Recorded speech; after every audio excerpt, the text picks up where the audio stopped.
right, so Jesus gave talents to multiple people, and some doubled what they got. And this one man, he returned it just like he received it, and he failed. So that was a failure. This is Luke 19, verse 16. Then came the first, saying, Lord, thy pound hath gained 10 pounds. Okay, so it was pounds here in Luke. And he said unto him, Well, thou good servant, because you have been faithful in a very little, have thou authority over 10 cities. And the second came, saying, Lord, thy pound hath gained 5 pounds. And he said likewise to him, Be thou also over 5 cities. And another came, saying, Lord, behold, here is your pound, which I have kept, laid up in a napkin. So he laid it up. He laid it up in a napkin. What does that mean? He kept it there. It didn't move. And why? I sense fear there, right? I could lose it. But what did the other guys do? They lost it on purpose. You know, we wouldn't say it's losing. They would say, I spent it. I invested it. The other person, maybe we would say, oh no, that's understandable. Yeah, you fear losing it, then at least you kept it. But that's not what Jesus' response was, or the master in this parable. Right, so here he admits, for I feared thee, because thou art an austere man. So he feared him, so he feared what might happen with the pound that he got. I fear losing this because I fear him. So that's not how you want to see God. God says, my banner over you is love. Hey, I give you grace. Hey, I equip you. Hey, I'm with you. Go, do, multiply. So I expect you to multiply. I put my breath in you. I breathe on you. I breathe into you. I make you. Now go, do, be strong, be victorious, do exploits. And because he did not have that view of God and of himself, what he could do, and of the relationship with God, an austere man, that means someone who's strict and stern, and yeah, so austere, right? Strict. And so why it's not that God's not austere, but he's also, right, loving. Behold the goodness and the severity of God. It's not that God's not severe. He is, but also what? Right? So in his mind, he only saw this part of God, this aspect of God. And why? Because it's not like it's hidden in the Bible. It's all throughout. I'm loving, I'm good, right? God is love. Have all that. So much so that people go to the other side of that and corrupt the word of God that way. So there's a misbalance, whether this side or that side. Behold the goodness and severity of God, both. So an accurate picture of God, so that you work, because yeah, so he tried so hard to keep it. No, I got to put it under a napkin. I gotta hide it. I gotta, yeah. And I think in another version of this, he buries it. I gotta bury it too. And that's what he does. And he presents it. He doesn't run away from the master when he comes, saying, all right, what did you do? He actually presents it. Here you go. As if, like, at least he won't punish me or scold me for losing it. But so, at least I kept it, and it's made clear that was not the expectation. I'm disappointed, right? The other people get, here, rule over cities. Yeah, even that, rulership. Oh, no, I'm not a ruler. I'm not. Some people feel like they don't want to do anything in church. They come to church. I'm just here to listen. I'm just here to hear the good word and go home. I don't want to do more. I don't want to actually seek out things that I might be able to do. What more power, and what can I do with the power? How can I be productive? How can I expand the kingdom? They don't think of themselves as soldiers, just citizens. Oh, you guys do that. You guys are the disciples. You guys are the ministers. You guys are the, I don't have a position. I don't expect anything of me. I'm just trying to, do the minimum. And don't ask me more, because why would that be?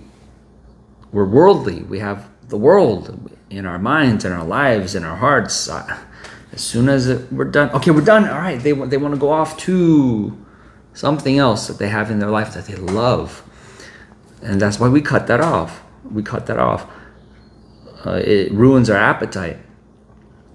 Social media, even something as simple as social media.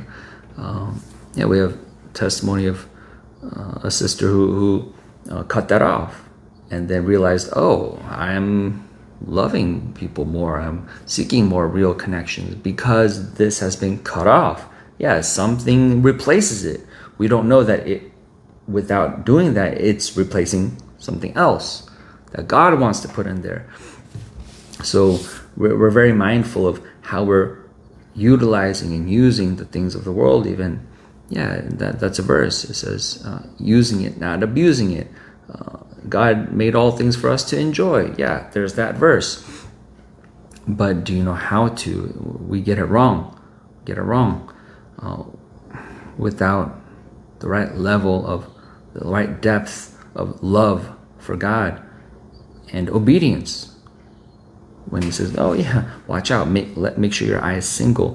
What are you watching? And so you do need leadership that understands that as well. That's going to tell you that's going to tell the congregation that's going to inform them of that who himself also lives that out, so that he can demonstrate, look, right, it's productive. Look, it has effects.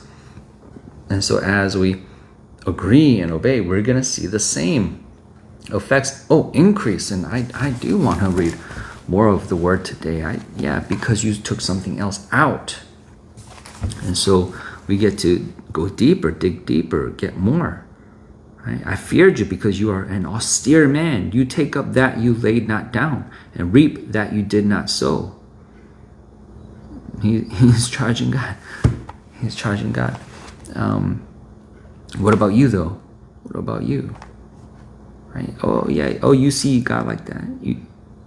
You take up that you laid not down. You reap that you did not sow. But God says to you, right, hey, my promise to you is you can take that which you did not sow. Right? Oh, you don't see that part because you operate in fear. Then you won't operate in love. You're gonna fear God. You see him as a fearful man, so you're gonna see the work in a fearful way instead of investing and using. Yeah, understandably, that's scary, right? You get this cash, this money, and that's how I thought as a child. You get money, and I want more money. I don't like the experience of, I got this allowance, I got $2, and I go and buy some candy, and I eat the candy, and I'm broke. I like the experience of getting the money, and now I have money. Oh, and I get to think about all the things I'm gonna buy with the money, and then once I buy it and I eat the thing, that experience is over. Right? But no more. My pocket's empty. Now when I go to the store, oh, I don't have any money. Yeah, so that was my reaction as a child. I don't like this feeling of having spent my money and now I have nothing. I like the feeling of having money and then let me not spend it and then collect, the next time I get an allowance, or it's your birthday and you get some cash, what have you, and it amasses. Oh, let me, or even if you spend, right, I'll spend $1 and keep $1. And then, oh, thank you for the extra cash, and now I get more. And I'm not gonna spend all of it. I don't like that feeling of having spent all and now I'm left with nothing. So I practiced save a little. I like that. Look, it's growing. The number's growing. And so that's what I thought as a child. That's how you get money. Don't spend it. But principles change as you grow up. There's a story of, I don't know if it's true, but I suspect it's not, but they talk about, it sounds so anecdotal, someone who had a paperclip, and then he exchanged it for something more valuable, or maybe like, steel paperclip for maybe a colored paperclip, and then he exchanges that for, like a pen, and then he exchanges that for maybe, I don't know, an eraser or a pencil holder, and then he exchanges that for, what can we say, maybe a small bag, and then he exchanges that for some other item, maybe a bowl, a fancy bowl, and he exchanges that for some piece of furniture. He exchanges that for, let's say, some tool, some hardware tool, and he exchanges that for a bigger piece of technology, and he exchanges that for a bigger piece of furniture. He exchanges that, and you see where this is going. He keeps up trading, exchanging something that's similar enough in value, but a little bit higher, to the point where he exchanges it for a car, he exchanges it for something else, that all the way into buying a house. So that was the story. I don't know what they were trying to communicate with that. I forget. But people like it. They would share it. You probably heard it before. But that's the principle, right? In order to get that, you can't keep this and get that.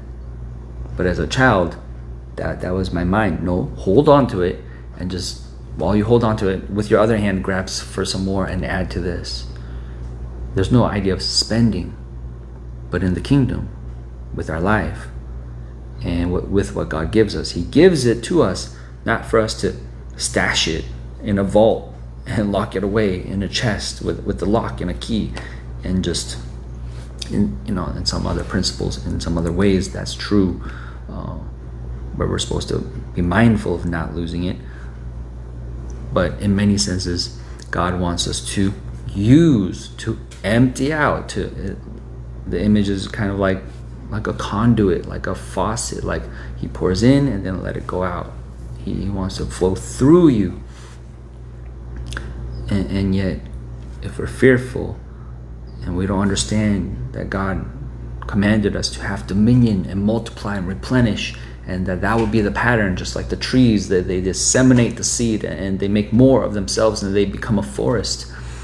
And we see this man is showing a different image, a different example, one that's reserved and hiding and keeping and not expanding and not multiplying.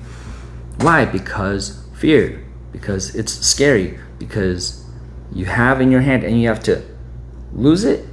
Yeah, there's a risk. That's a business principle. Entrepreneurs. So that's really interesting. That's really interesting. When I observe that, janitors do a lot of work. They don't get paid a lot, but it seems like they should.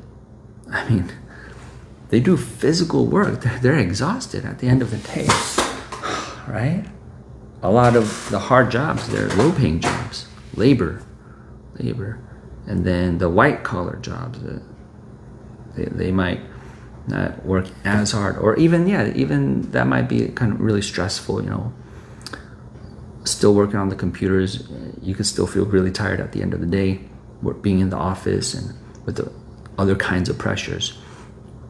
But then above that, the owners, right? The owners, or investors. And I thought of that principle, like sometimes, and that's why people want to be the owner, right? I want to be my own boss, and the goal is, the image, the dream is, you hired people, right? At first, it might be a lot of labor, work things out, and then hire someone on, and then you hire a manager, right? Someone to do the work, someone to manage them, someone to count the money where you used to do that, where you used to manage them, and you're kind of hiring people on to get yourself out of the job. So now you own the company and you have people working in it, but now you popped out. You popped out the top. Now you can watch it like a little ant farm. Like, good, keep it running, and you own it, but you're not working anymore, and yet you still get the stream of income. How does that work? You're not working anymore. How are you still getting paid? He's the owner. He owns it.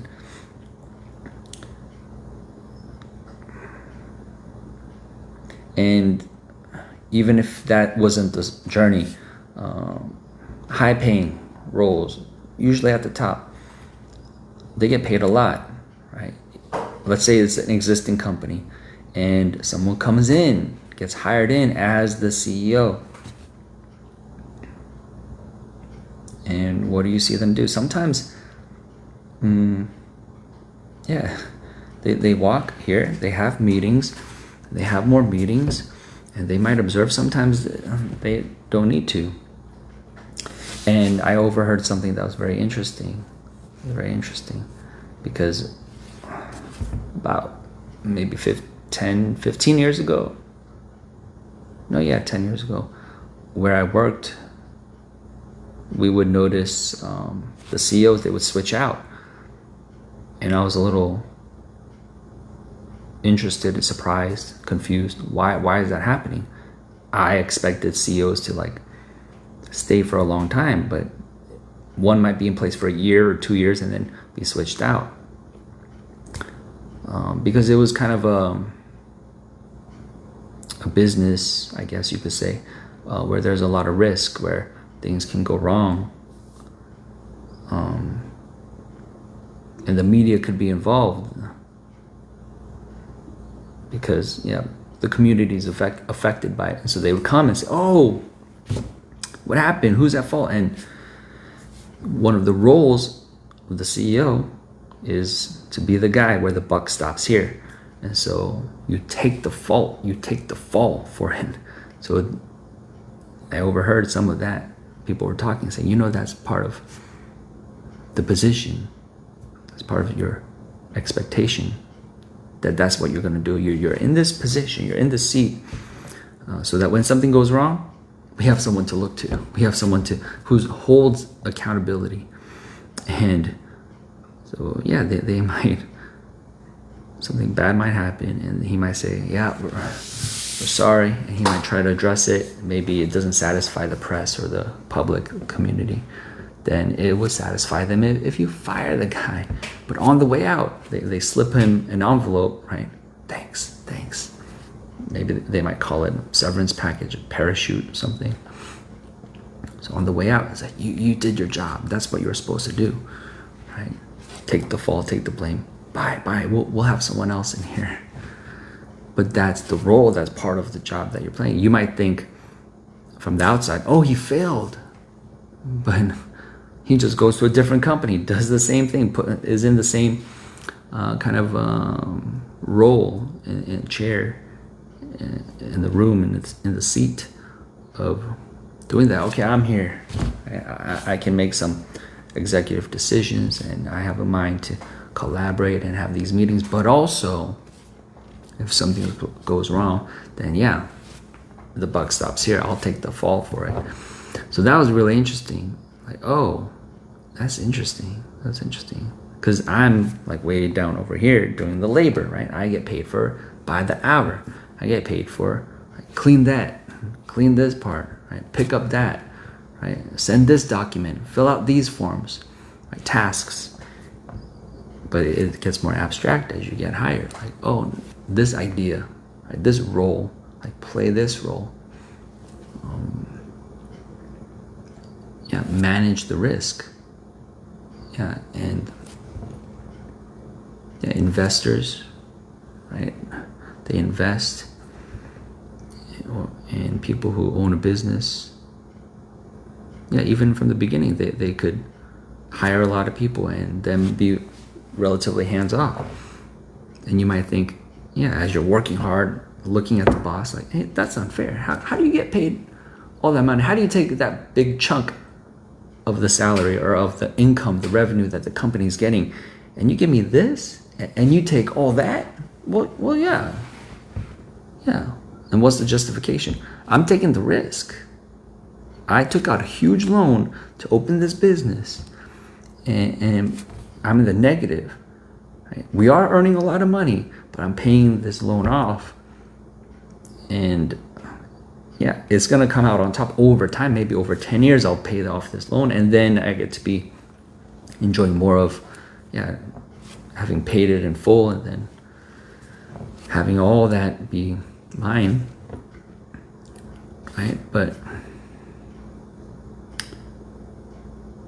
he's that burden's on him. If this does go south, well, you guys will just go to another job. Me, I'm going to take the whole hit of, I'm in the negative. I took out a big loan and the business didn't work out, right? So that's part of what he's getting compensated for. Hey, be the man that holds the risk. Hey, I'm at risk. And the people that, even though they do more work, because that risk is not something that they take on, they get paid less. So you see from just the ratio, right? Most people are laborers. Not many people have that kind of boldness, have that kind of willingness to take on that burden, take on that risk. No, give me a contract. Give me, I'll do this for this date. Give me this much money. Something secure, something guaranteed and promised. I don't like that risk thing. Open a business, and who knows? The season might change, the attitude might change, the trends might change. It could burn down. It could, who knows? But they're willing. Yeah, I'll take out this big chunk, put my name on it, and I'll be in the negative, right?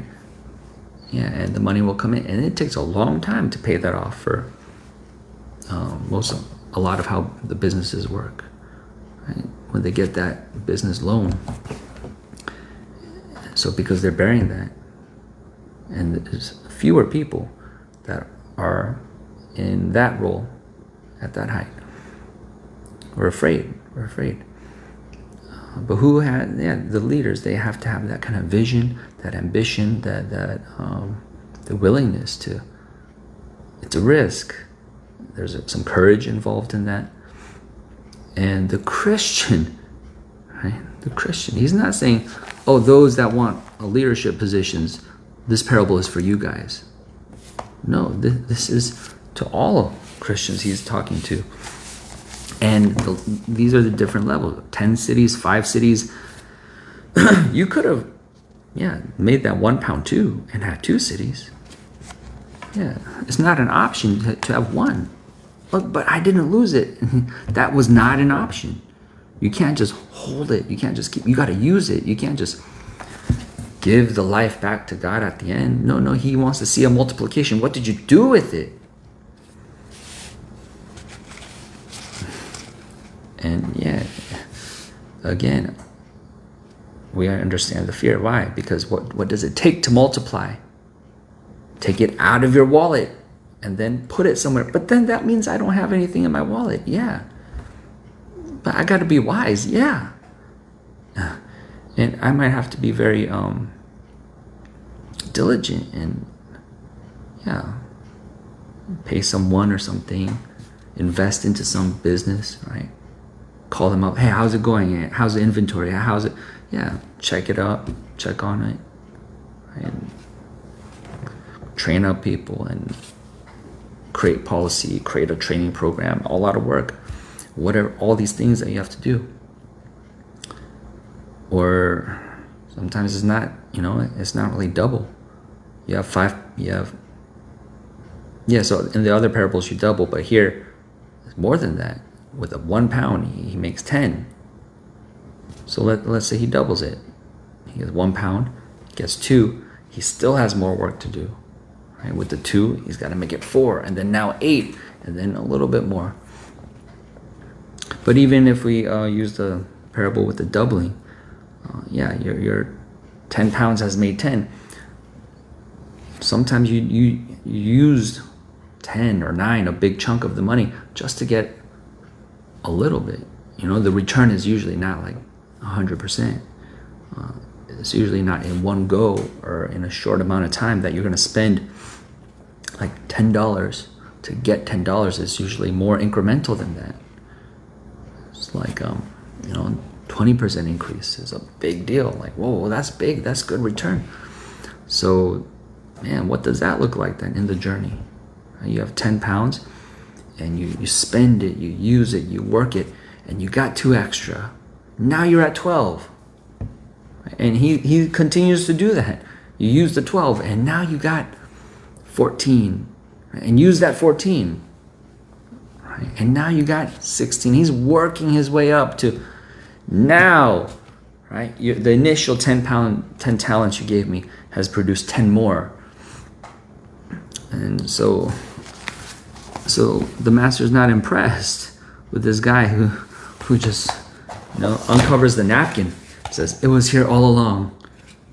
What were you doing with it? I'm not impressed. Yeah, you didn't lose it. I'm not impressed. Right? I'm not gonna pat you on the back. Good job. You didn't lose it. No, he said, you should have lost it. You should have put it somewhere. But that's scary because I might not get it back. Take the risk. Take the risk. Right? So we have to take on that mindset. But I don't think like that. That's scary to me. Right? Okay, well, give that to God. Right? Confess that to God. Consult with God. Right? That's what business people do. They do that. They consult with people. They talk about, so my business is not doing so well. Yeah, they don't just give up and say, it's hard. I'm scared. The marketing agency asked me to put in this much money to put my ad on the billboard. That's too much money. I'm scared. I don't want to. Right? Does that work out? Does that pan out? Right? They hire on some consultants. Right? What should I do? Right? And they even have part of business. They don't just all talk about money. I've seen. There was this interesting company that I saw that is not. They're not alone in doing this. They advertise. They market themselves as someone who consultants who would for lawyers. The name of the company was How to Manage a Small Law Firm. So it's for people who are just starting off. And so when I looked at their website, I was really kind of surprised by how they positioned themselves, how they were presenting themselves, and what they offered, what they said. They said, oh, it's not just about how you spend your money and your time. They said, oh, we're going to talk to you about your life. Yeah, because you don't invest because of how you think about yourself. Yeah, because they said, it's all the way from your childhood. It's all the way from how your parents treated you. It's all the way from what kind of friends you had. It's all the way from all the life experiences that you had that made you, right, get hurt and have experiences and withdraw and have ideas of yourself that, even that affects your pricing of how much you're going to price your items and your services. Oh yeah, you think of yourself low. You don't have to pay me that much, right? Oh, I'm not that good yet. And they said, no. So we're going to come in and we're going to talk about that too. Your life, your personal life, and your thoughts and your attitudes and the psychology. And we're going to work with that because that affects your business. Right? That affects your pricing. That affects your, the management and the use of money. And that all plays in. Right? So they say, oh, yeah, we need to rework that part too. So they come in and they talk to them about business, but that's related, right? Their mind, their fears. You have all this, that's why you're not making money, right? So, they rework that. They say, oh, you're actually more valuable than that. Why do you see yourself like that? See yourself like this, right? So they change that from that level, and then they start seeing the growth of, oh, I thought it was just taking a business class, business acumen, business skills. No, it's also what's in your heart, what's in your mind, what's like you, the person that developed. So yeah, even in the secular world, the business world, they're going to address that. They acknowledge that ties in, that plays in. And so we have this parable from Jesus about along the same lines, right? Hey, the pound, what you do. But it goes further, because here we have God, we have a master, and so that's related to, oh, you, because I saw you as austere. But if he didn't, and if he had a mind to please God, right, to see not just the austere side, but also he's a rewarder, right? If I do well, then what could happen? What good could I see? If I, right? that's I guess all that's coming to mind right now is like a game show, right? Someone they entice you. Come on, step right up, come down. They don't mention any of that come down, but you might have 0 at the end of the game. You might lose and be embarrassed or disappointed and walk away sad at the end. Just want to mention that. So if that's okay, come down. No. They say, and you could win a ticket to Aruba and Hawaii, and you could get this car. You could get, and so they come down. Yeah, what can I get? God is a rewarder. Yeah, what's available for you?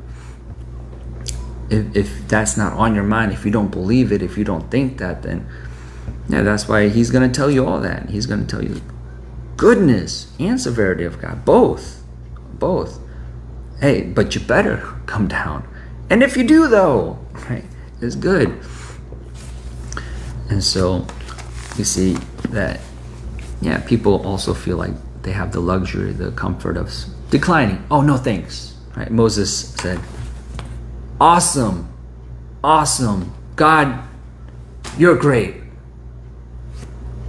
Your plans, glorious. Go ahead. Send someone. Whoever you want. And God said, no. It's gonna be you. You can't decline this. You can't turn this down. The call to be a Christian is not optional. The call to be righteous is not optional. And then when you come into church and when you're saved and you're converted, the call higher, that's not optional. Whoa. I just came to dip in the water and I didn't have any expectation further than that. People stop. They don't know. God says, come higher, do more, learn more, apply this, love more, forgive more, right? Go deeper, expand more, learn more doctrine, save more people, right? Work on yourself, be more sanctified, be more holy, right? Help more brothers, more sisters, right? Be more patient. All this. Yeah. And then when you use that empty, that deny yourself, I'm exhausted, that took a lot out of me. That was hard. Right? And then you're going to be refreshed and refilled. God's going to fill you because he saw the work that you did. And we see those cycles with David. Man, he escaped. Whew. Right? Michal put him down by a rope and let him escape. Phew. Right? And now, right? Yeah, and he plays mad in front of Achish, the king at Gath, and he escapes. Phew! Surely this is it, right? Thank you, God. I'm just so grateful that you preserved my life. No, he has to be king. And what's the journey like? He has to gather these people, the distressed, the discontent, the indebted. And then what's that look like? Befriending them, meeting them, knowing them, training them, and then quelling their fears and their anger and their disagreements and leading them, and phew, right? And are we done? Yeah, let's just set up the kingdom here. No, you gotta go there, but Saul is there. I know. Yeah, you can't keep your napkin hid. You can't keep your pound hidden in a napkin. Spend your energy. Go fight. Right? Go survive. Go do this. Go talk to Nabal. Go to this king and go rescue your people. And got them back. Yeah, not one thing was lost. Are we done now? No, now you still got to go get the kingdom. Good. Okay, we got part of the kingdom. All right. So, we did it. No, you're still not done. What? Got to get the rest of the kingdom. But I ruled well for 7 years, and you get the rest. David, are you tired? Are you tired yet? You got more to do. You got to keep going. And you got the kingdom. And who's this? Right? Who's this lady? And who's this son? Who's this? What's this army? What's this rebellion? And who's Sheba? And then, right? Keep going. Keep spending. And he keeps increasing with every act of obedience. He's going to keep pursuing after God through all that. Through the ups and downs, left and right. Through the gravel road. Through the dirt road. Through the grass. Through the pavement. He's going through all this terrain, all these cities. And he's prospering. And he's going through some fears and some uncertain situations and prospering. And he prevails and prevails and prevails. But in order to do that, he's got to go through these circumstances, these scenarios, these battles.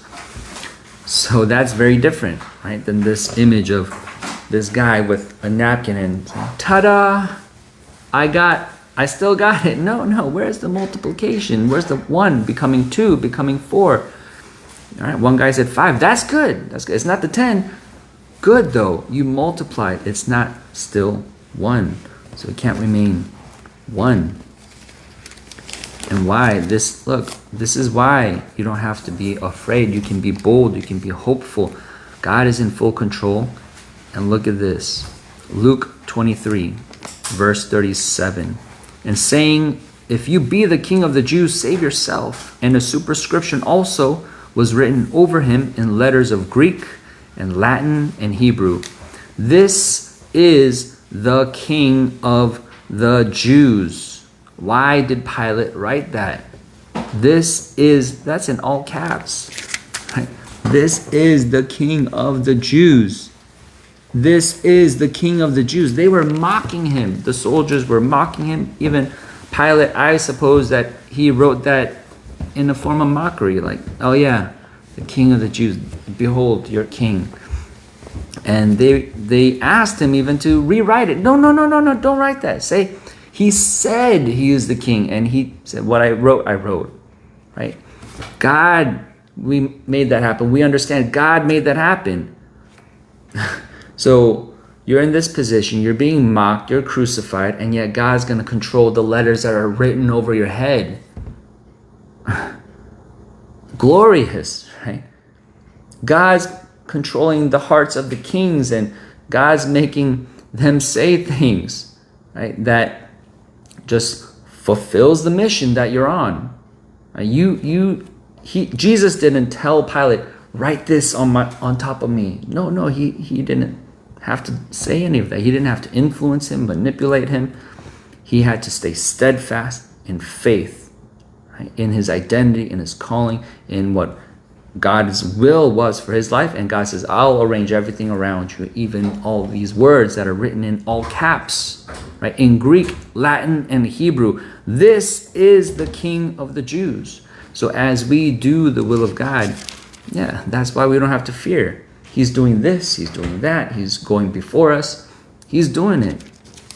You don't have to know, you don't necessarily, you will not know. Right? You need to know what God tells you to know. Look at this last verse to cover here. Luke 24, 21. But we trusted that it had been he which should have redeemed Israel. So this is when they're talking after Jesus died. Right? They're kind of scratching their head. But we trusted that he was going to redeem Israel. And he's dead. And beside all this, today is the 3rd day since these things were done. He's dead. And yeah, they're talking about it. And it's Jesus that's talking with them. but he's covering their eyes. And yeah, they're sad because he said, why are you sad? And what manner of communications are these that ye have one to another, and ye walk and are sad? And they're explaining to him, are you not from here? You don't know? This is happening. He was supposed to redeem Israel, so we're sad. We don't understand. Yea, and certain women also of our company made us astonished, which were early at the sepulchre. And so these things they don't understand. And so are they going to fail? Is the mission going to fail? No. Right? They don't understand, and yet it's not going to fail. God's in control. Why didn't he keep them in the know? Right? They're in this position. God's okay with that. God's okay with you not knowing everything he's doing. I know, right? Not me, John, but God. God said, no, I know, right? I know what I'm doing. Sometimes you'll know, sometimes you won't, and then I'll reveal it to you. You won't even know that Jesus is talking to you until now, when he breaks the bread. Jesus, it was you, right? So you do the will of God. You do what's in your hand. You do what's on your plate. God will put things in front of you. Do that. And as you do it, there will be things. Why is this happening? You won't know. It's still okay. It's still okay. God's in full control. What's happening in your heart, in your mind, in your body, and all around you, in the earth, in the ground, in the dirt, in the sky, and the people around you, even what they say. They're going to say prophetic things, not even knowing it. Right? Well, who is that guy? Caiaphas? Was it Caiaphas that said, yeah, one must die for the nation? And I said, oh yeah, he said it, being head of the Jews, not knowing what he said. Peter said, you're the Christ. And Jesus said, you didn't say that from your own self. The Father gave it to you. So that's why we strive. That's why we can strive. He's with us in ways beyond what we know. He's with us way over there. He's with us inside us deeply. He's with us in the moment. He's with us even when it feels like he's not with us. Where are you, God? Right? Why have you forsaken me? I'm in this prison. And then Jesus shows up right in front of Paul, like, hey, how's it going? Right? Be encouraged. All right, I'll see you. Right? Just when he needs it. Right? That's the strength I need. Right?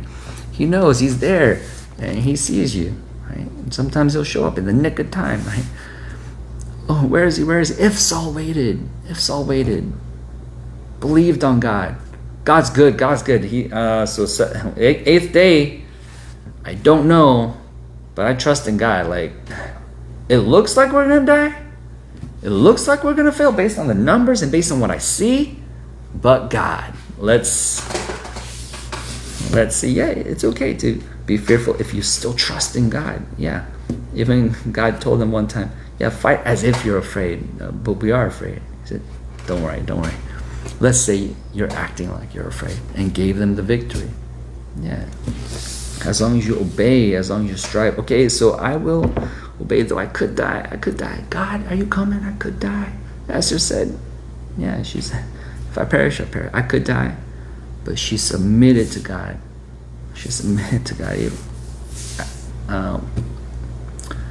What are their names? Abednego. Right? Slipping me now. Yeah. Hananiah, Mishael, and Azariah. I'm remembering that. Shadrach, Meshach, Abednego. Yeah, they said, so we're not going to die. We could die. It doesn't matter. God, you're going to see God. We know God. You're going to see him, right? Whether we die or not, he's going to be glorified. It's going to be great. So we're not going to bow. So we know that. We know that's the will of God. And it's all going to work out. Fast forward a few minutes, I don't think it took longer than an hour, right? A few minutes. And lo and behold, they're out of the fire and the king is on his knees. Every knee shall bow. We're told that. That is what's going to happen. Every knee shall bow. They will. It will happen. God says, I'm turning this upside down. It might be a process. It might take some time. Asaph, wait. The future is going to happen. I'm lifting the beggar from the dunghill. Can't you do it any faster, God? Here's some new clothes. Just wait, watch. Bam, there. We did it. But in that process, we had to spend, we had to multiply, we had to strive. And the reason why many struggle or delay or have a hard time is because of that extraction, the spending. You do have to take that substance, take that comfort, take that what you have, that life, that breath, that energy. But I want to keep it. I don't want to lose it. I'm afraid. Yeah, because that was the world. Where if you lose, you don't have. But now you're in the kingdom. You lose and you get. Spend and you get. You're an investor. You're a businessman. Hey, we operate on that principle now, right? Invest. Oh, look, it grew. Invest. Yeah. Billionaires, millionaires, right? Shark Tank. I'll invest in that. That'll grow, right? Put my seed here, put my seed here. Yeah, I got a bag of seeds. And here, and here, and here, a farmer, right? And here, no, don't spend your seed. Don't lose it. You're gonna lose. No. This is the process. You cast it, throw it into the world, and then take all the oranges, right, in your basket, and then drive your truck to the supermarket, right? Lord, so your pound has gained, right, and you get your cities. Who are you? Who are you to be over cities? Who is he making us? And so we focus on, okay, what must I do? What must I do? Because it's worth it. It's worth it.